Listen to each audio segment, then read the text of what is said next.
إنما الخلف الطيب منهم من اقتفى أثر السلف، هذا هو الطيب منهم. The intellectuals from among them focus upon, they still miss out on aspects of happiness. They still miss out on aspects of happiness that are more beneficial and permanent, are more effective in the short term and the long term. Naam. They still miss out, Sa'di said, on aspects of happiness that are more beneficial. Yes, Shaykh al-Islam ibn Taymiyyah rahimahullah, he mentioned a beautiful statement. He said, "Man arada as-sa'adat al-abadiyyah falyalzam 'atabat al-'ubudiyyah."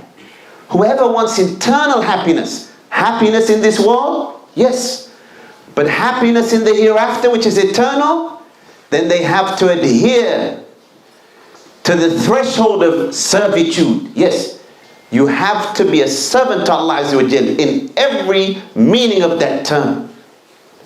And the more you fulfill that, the happier you will be. To attain happiness in the absolute sense, except for the believer, هذا شرط أساسي.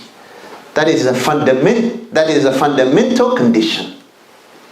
As-Sa'di rahimahullah, he said, ولكني سأذكر برسالتي هذه ما يحضرني من الأسباب لهذا المطلب الأعلى.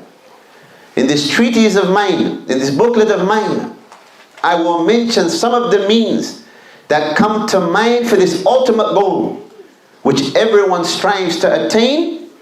Naam. And ikhwan, don't look down upon a book like you find some people doing because of the size of that book. It may be, subhanallah, that you read an ayah from the book of Allah Azza wa Jalla, and that verse, it changes your life. Ayah wahida.